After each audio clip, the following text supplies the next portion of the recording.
What is up, y'all? It's your boy Christ Made DJ. I'm back with another video. This video is gonna be longer than the last video I posted, the little mini vlog. So yeah, it's gonna be longer than the oh wait, I was reading the sticky note right here in front of me.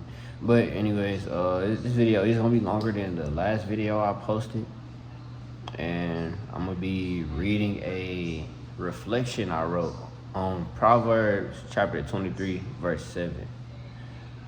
I was in the Amplified Bible when I studied this, and I feel like it'll open somebody's eyes up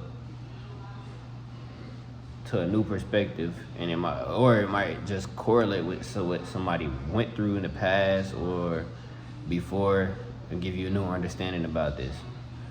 And what I'm gonna be talking about is a few words that God put on my mind, which were, at this time, I wrote it earlier this year.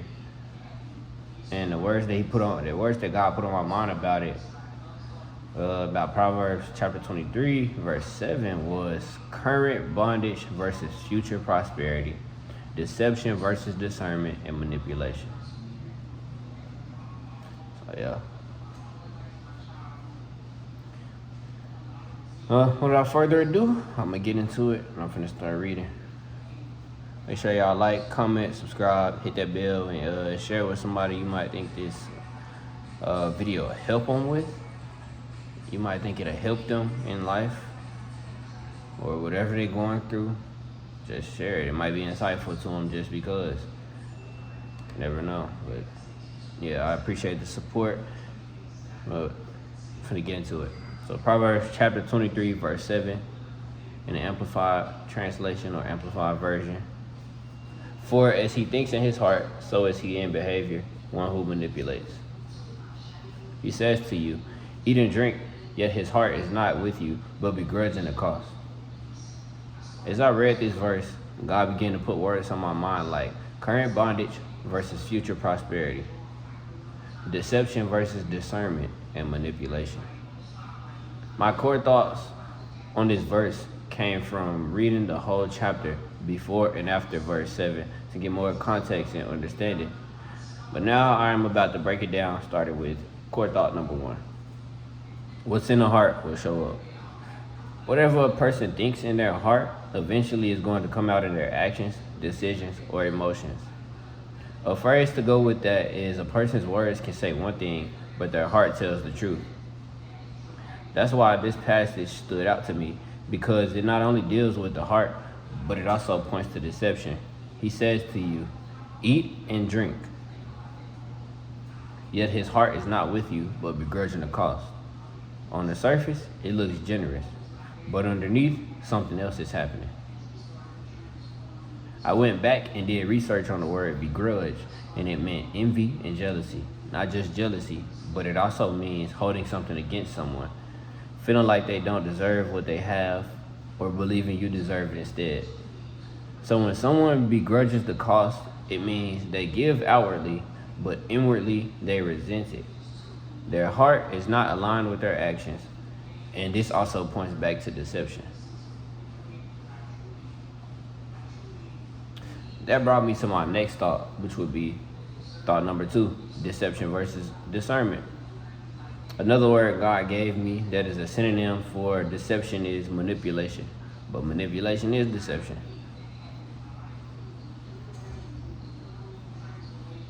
So if someone is saying the right things or offering the right things, but their heart isn't with you, that's when discernment becomes necessary. There's a warning that comes in, which is don't eat at everybody's table.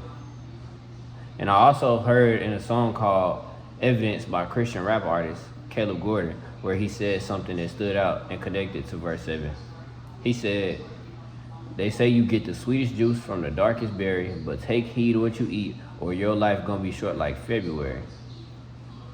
This saying and these lyrics let me know that not every opportunity is safe, not every offer is pure, and every blessing is not actually a blessing but a curse in disguise. If it sounds too good to be true, it probably is. Or in other words, a good thing ain't a God thing. This helped me learn how I can apply this to my life, business, relationships, and my personal walk.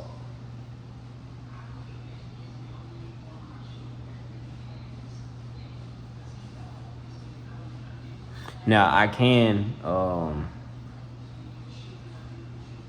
was trying to form the right words, so I paused for a second. But I can relate to that in business.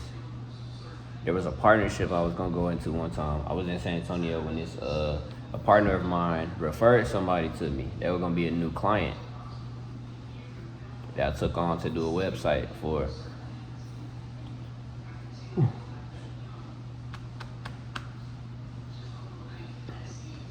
Excuse me.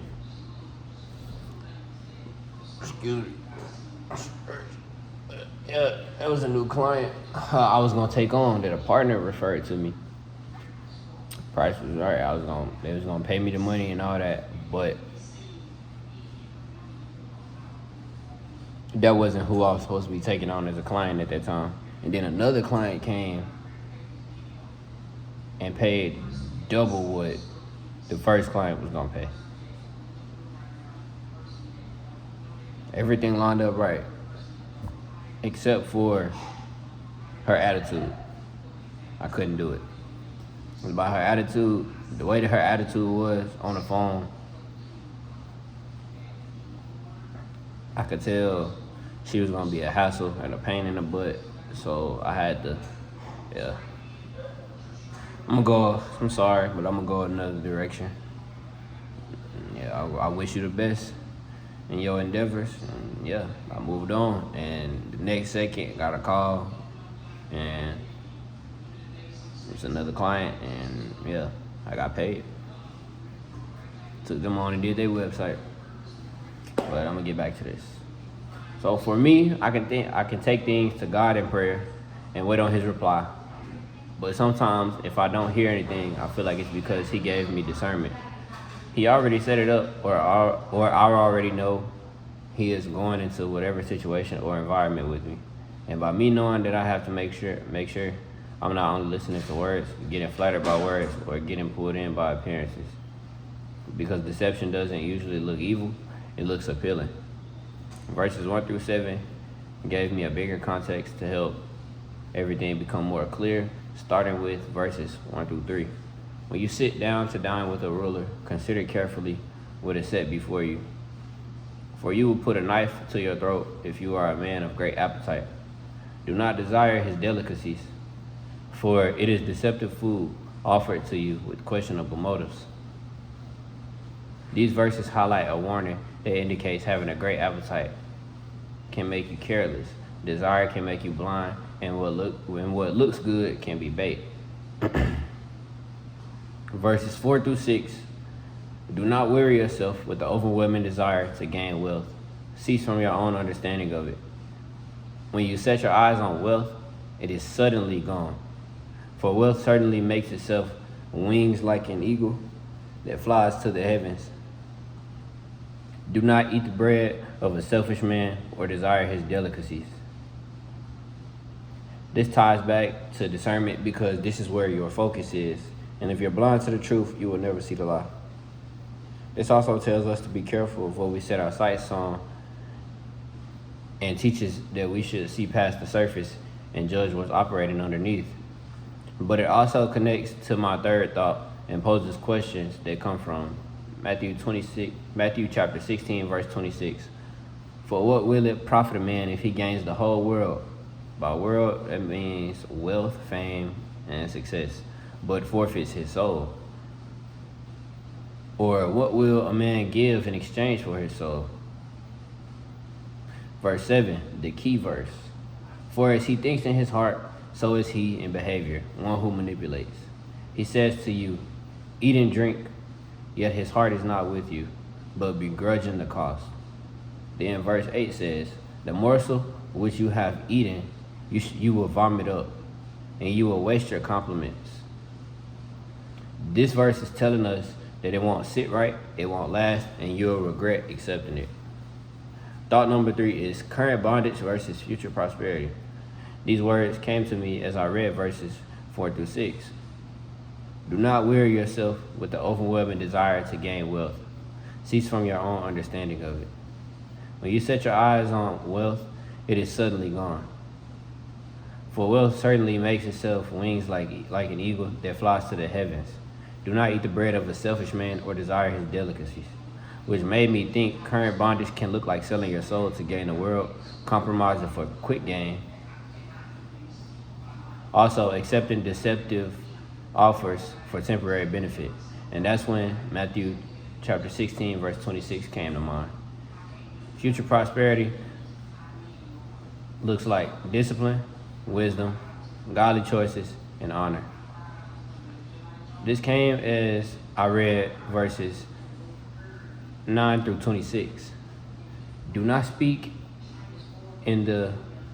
Okay, I had to make sure I read that right. Do not speak in the ears of a fool, for he will despise the godly wisdom of your words. Do not move the ancient landmark at the boundary of the property, and do not go into fields of the fatherless to take what is theirs. For their Redeemer is strong and mighty. He will plead their case against you. Apply your heart to discipline, and your words to knowledge, and your ears to words of knowledge. Do not withhold discipline from the child. If you swat him with a reed-like rod applied with godly wisdom, he will not die. You shall swat him with the reed-like rod and rescue his life from Sheol, which is the netherworld or the place of the dead, or the underworld.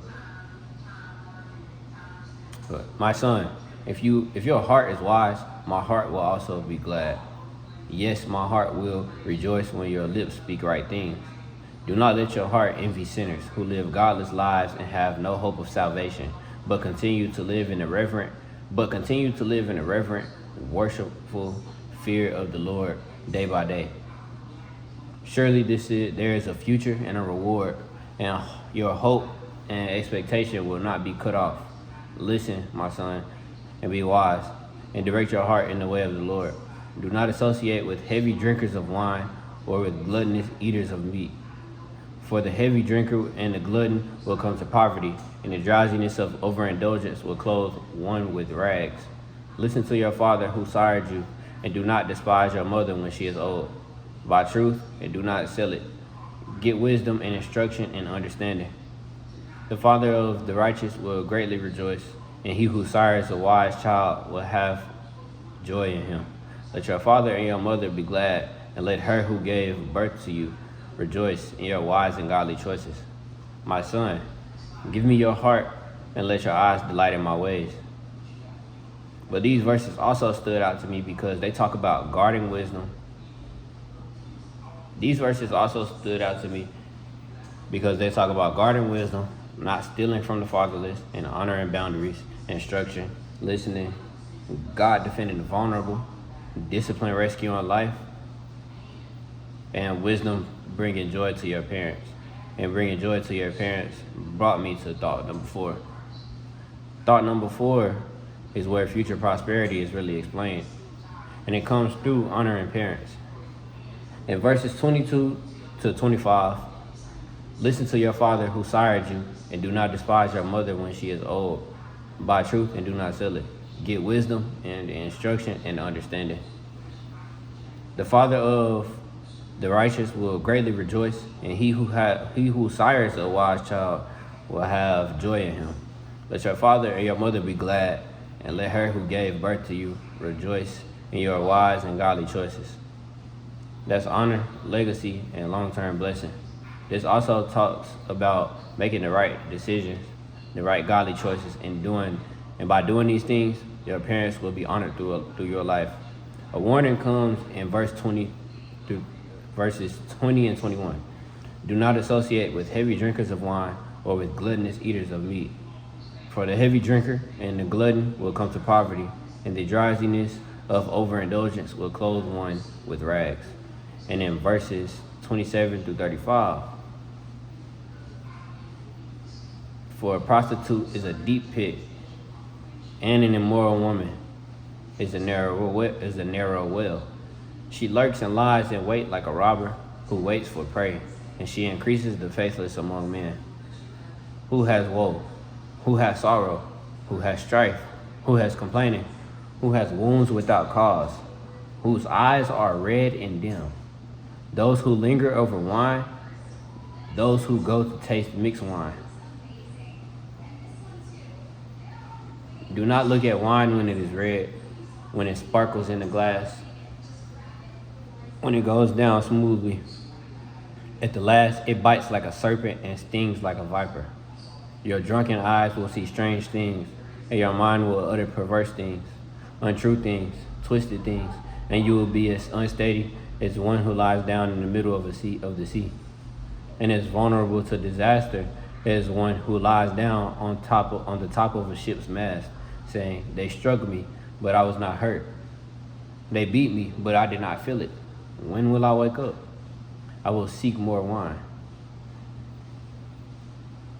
Which warns about overindulgence, drunkenness, losing clarity, and chasing pleasure, and explains how it distorts your vision, twists your thinking, and leads to repeated bondage.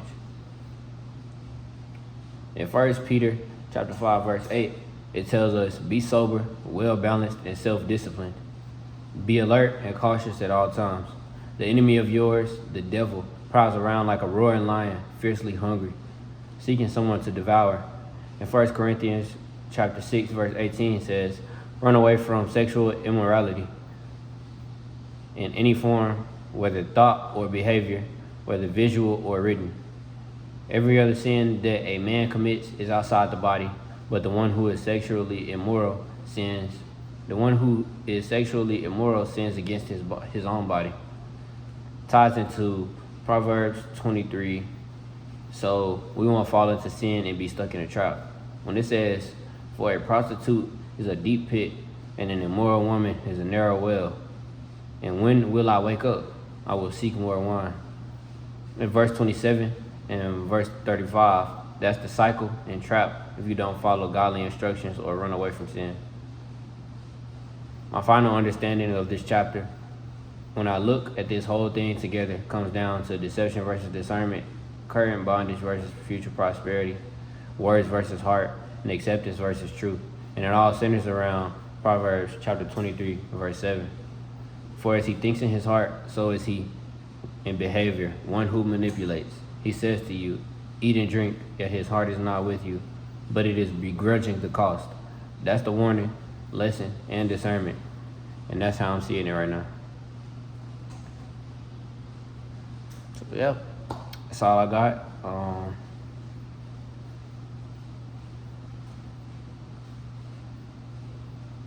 Let me know what y'all think in the comments about this. If it helped you, what's your thoughts on it, things like that.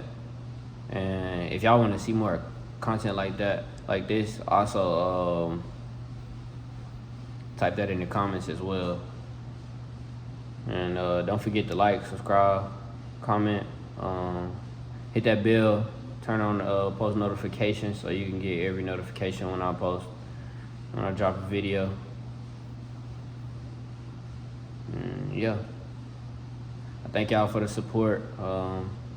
Everybody have a good night, and well, it's 3:08 now in the morning, so yeah, but still have a good night and a good morning and a good day and another good night. I should say that. And yeah, without further ado, it's Christ Made DJ logging off. Peace.